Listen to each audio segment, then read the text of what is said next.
What's up, Fishtank people? FishtankTV.com. Dustin's Fish Tanks. I'm bringing it to you live on a Sunday, baby. How's everybody doing?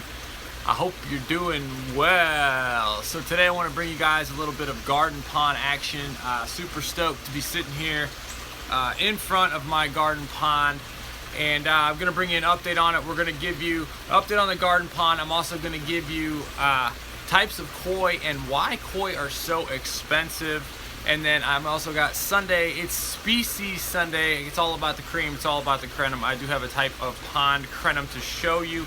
But first, I want to show you guys where I spend a majority of my time in the summer. I'm sitting here. This is my chill spot. This is a, I don't know, $100 well spent at home, whatever. And this actually overlooks my pond. So I want to give you guys some advice on anybody that is trying to build a garden pond or do anything with a garden pond. Is build it close to your house. Okay, you want your pond close to your house. I'm going to quickly flip the camera around so you guys can see just like how this setup is here. So I sit here, and then my feet are here, and there's the pond. So this is what I'm looking at. It's pretty like, you know, pretty good way to go. I actually have this right out here. So I sit here like this, and I watch my garden pond. So I would advise anyone that is building a garden pond, let me plug the mic in real quick. Anybody that's building a garden pond to totally get it close to your house. And there's a couple of reasons that you want to do that. Reason number one is predators. When it's close to your house, you don't have to worry as much about animals getting around your pond. You know, I have a dog. My dog is worthless. It's a toy Australian Shepherd, but there is a scent of a dog that goes around there. And just in general, natural predators, blue herons. I've had blue herons nearby. I've had raccoons, but they're not as likely to come around when there's a lot of stuff going on near your house. So you want to make sure that your garden pond is close to your house. That's the first reason. Predators, worry about predators. I've got links around here of videos where I've caught stuff trying to get into my pond or whatever. Reason number two is this. It's easier to work on. Yesterday I'm sitting there chilling, and we're gonna go out there in a second. And I was doing a water change. It's right here, like it's right next to my house. Like I could just pull the hose goes right into the pond. It's no big deal at all. So I totally am all about having it close to the house for easy maintenance, easy water changes. If I see something that I want to adjust or mess with, I just go out there and I grab it. You know, I got a weed I want to pull out, whatever, and I'm gonna show some of those that I've been weeding in a second. It's not a big deal. Like, it's close to my house. I don't have to walk out there to it. And then number three, it's for just pure enjoyment. I mean, it's really close by. Like, my kids, I'll show this in a second, but my kids actually have like a little like fairy nest that they've made. They made a little bridge across it. I don't exactly want them, you know, like out playing in my pond, but at the same time, like, they're young kids and they get to enjoy part of the pond. My daughter Nola, she like sits right over here the whole time. Like, she's literally just like sits right over on that spot, that little log right there, and just chills. And there's nothing better than that. It's like, you know, teaching your kids to enjoy and appreciate nature at an early age. So they sit there and they do that. So it's great. I mean, the family's involved. Even the ball and chain, my wife, I've caught her chilling out by the pond, feeding the fish or whatever. So it's fantastic. I do recommend that you keep everything like near your house. It's just the recommended way to go. I want to discuss the pond here because the initial setup of this pond, I'm going to stand up in a second here with my coffee cup, was done in full freaking sunlight. So I'm actually going to grab the camera and the coffee and show you the setup. It's delicious. It's delicious. It's delicious coffee. Hang on. All right, let's switch this around here. So the pond was set up, as I swap this, you can see what I got going on. The pond was initially set up in full sunlight, and you can see how close it is to the house. The only minor drawback, if you will, is that I cannot feed my fish from inside the porch. We redid our house. You'll notice it's done in thirds. This is a design rule for both your aquariums and your your life. There's 1, 2, 3 panels. They're all uniform. You know, the rule of thirds is in full effect. And then right here, I actually don't have a way to feed the koi. That would be something that I would like to ultimately do.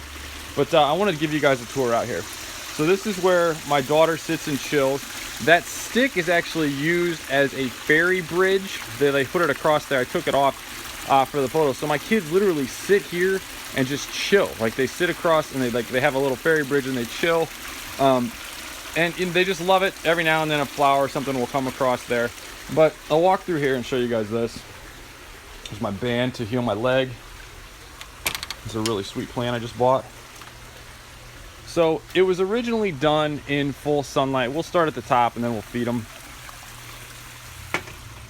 All right, well, here, perfect example. All right, so the sun is out in full force and it hits the pond in full go. Now, in your fish tanks or whatever, this would be a problem. The only way you can really combat that is with a ton of plants. The plants provide shade, the plants provide natural nitrate absorption, and the pond is actually in year 2 of what we have going on. So I'm in year 2 of this, and you can see the plant growth is ridiculous right here.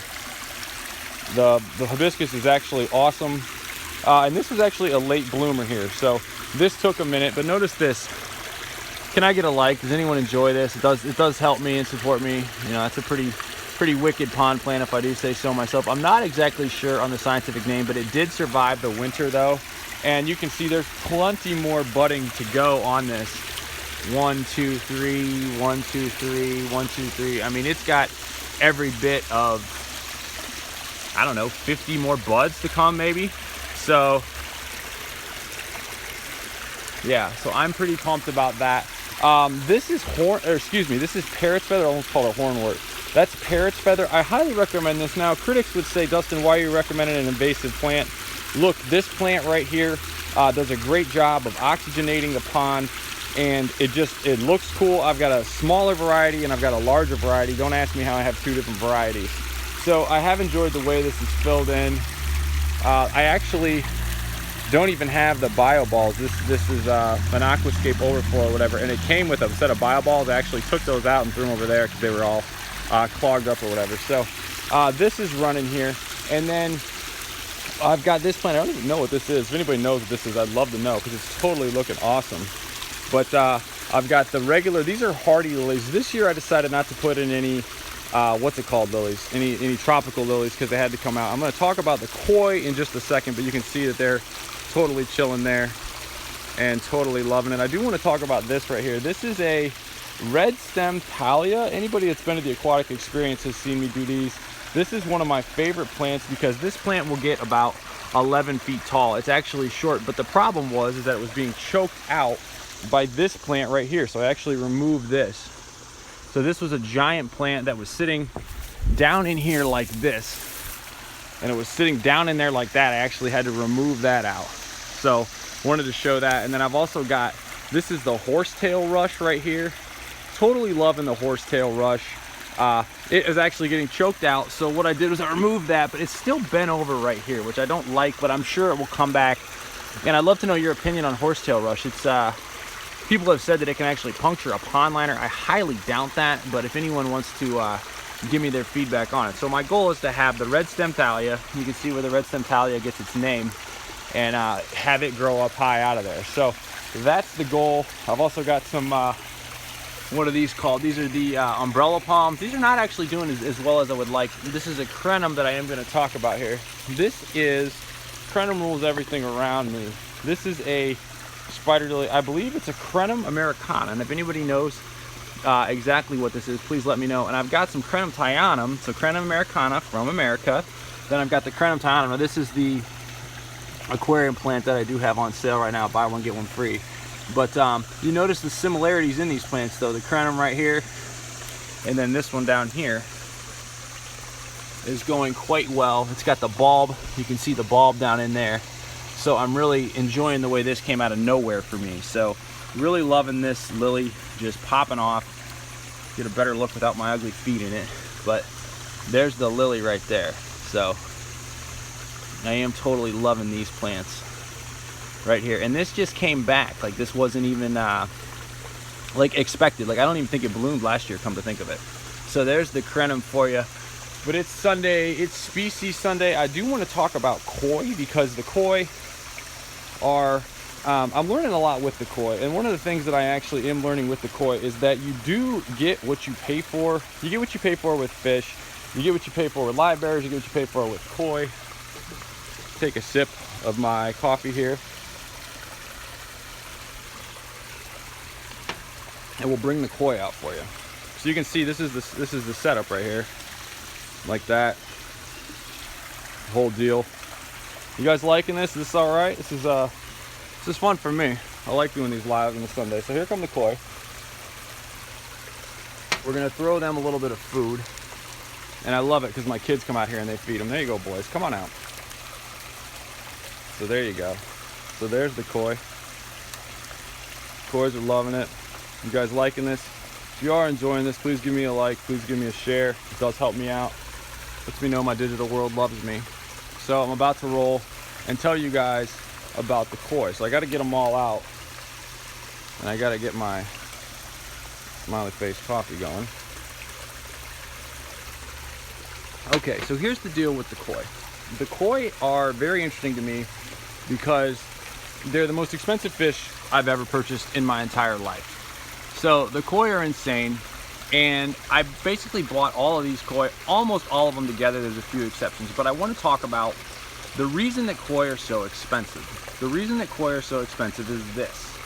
The breeding of them is absolutely insane, and it's done, think of it like dogs. They both act like dogs, they come over here, they beg or whatever, but it's also the way that they are bred for certain traits. Notice this white fish right here, the all white fish. That fish I paid, I want to say like 30, 40 bucks for or whatever. Notice the fish behind him here with the red dot. That red dot means tancho, okay? Tancho in Japanese means red dot. Why is this important? The red dot, and a red dot on a white fish comes from Japan. What's the symbol of, what's the flag of Japan? Japan is the land of the rising sun. So a fish with all white body and a red dot on his head is of like high value. That's called a tancho, okay? That fish right there, the white one, which is one of my favorite fish, by the way, actually lost his red dot, okay? So he had a red dot just like this one over here and similar to the one like there, although that's a different variety. He had entirely lost his red dot. So why did that happen? Well, when they breed them, they might have, and I'm spitballing these numbers here, but when they breed them, they might have like, I don't know, call it 100 fish, and 30 of the fish might actually have the all white body with the red dot. But then of those 30 fish, maybe 15 it'll actually stay, because that fish is only a year old, and he's actually one of my favorites. He comes out, he's like one of the first to eat all the time. He's one of my favorites. He has completely lost the red dot on his head, okay? So you don't know that when you first buy the fish until they get 2 years old, okay? That's what's called a tosa. That big fish back there, that fish would retail for about 500 bucks. I got it from my man Art at Asheville. Shout outs to Carolina Waterscapes, my dude Art's pretty much the guy I bought most of these fish from.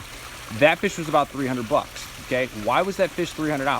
I'll tell you why that fish is $300. That fish is 300 bucks because he's going to keep looking like that. That fish is always going to look like that. I mean, with very little exceptions. Actually, that fish, as far as like koi judges are concerned, and you can click the links around here. I do have a video on champion koi where a guy goes into way better detail than me.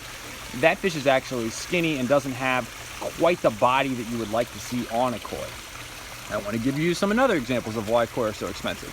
Up until I purchased that fish, this fish, I like it, Kevin. That fish, until I purchased that fish, this fish over here with the red and the white heading that way was the most expensive fish I ever purchased. I bought that fish for 100 bucks. I later found out the guy gets them from China. Now, China is not as good at breeding koi as Japan is. Now, I have never been over there. I would like to go over there and see for myself just how great the Japanese are at breeding koi. There's certainly no question that they're good at it, but that fish is actually from China. I'm gonna get him over here and I wanna compare him to another kohaku. That is a kohaku type. They say that the koi hobby begins and ends with kohaku. Oh, here they come. Come here, boys. Anybody liking this up and close and personal with the koi? So that fish that I was just talking about, this one right here, is a kohaku, but he is a Chinese kohaku versus this big one out here, and that one, they're I'm gonna call them brothers. They're from the same fish farm in Japan. That is from Sakai Fish Farms. Now, I'm not a super koi expert, but see that fish, the third biggest fish way out there, that fish right there, that fish is from Sakai. That is a Sakai kohaku from Japan. Now, when I bought that fish and his brother, the one that looks a lot like him, it's a little bit slightly smaller. I'll try to get him peeled out here. Let's see here. The one that's, how am I gonna do this? The other one right there. There's two that are orange and white. There's the more reddish one, then there's the more orange one, that guy right there. Him and his brother, that one right there, are from the Sakai Fish Farm. Now, when I bought both of those fish, they were only 25 bucks, okay? They were $25. They were a little smaller than the little gold ones, which I'm gonna talk about in a second. Now, when I bought them, they were smaller. That fish was basically the same size. So, just like in breeding dogs or in fish or whatever, you get what you pay for, okay? Now, I paid 100 bucks, and I actually think I got taken to the cleaners on that one. Now, look, I still love that fish, but notice that little red dot on there? Not as good, okay? It shouldn't have that red dot, that little nose. I still love them, but that red dot should not be there. This one right here is I don't want to say a champion, but that's a really, really nice kohaku. Great color pattern, full, like totally love it. So that's a fantastic fish, but that fish was actually way smaller than the other one that I got from the Chinese breeder or whatever. So I think that's important to know. So that's part of the reason that they're so expensive. The other thing is that you got to understand, folks, these fish are bred for specific traits. Like this is the yellow ones there. There's a Ogan is what it's called. That Ogan right there, I think Ogan means gold in Japanese. And then that's actually a Yamabuki Ogan. A Yamabuki is a type of bird. Excuse me. The Yamabuki is a type of flower or bird. I forget which it is, and I'm messing it up in Japan. But anyway, it's that yellow. But they're bred specifically for that. Okay, so you have tons and tons and tons of those that are bred for that exact variety, and it's hard to get them, and you don't know what you're going to get until you get the bigger fish. So that is what I'm talking about with the koi, and then every variety is different. This is another one I got from an American breeder right here.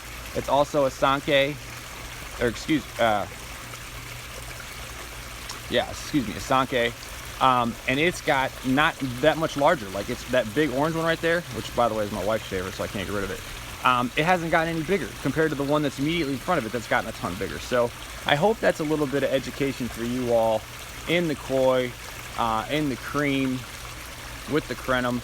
Also too, people say you can't keep plants with the koi. I have a whole ridiculous amount of Elodia anacharis growing like mad in the very center of this pond. So I hope you can see that.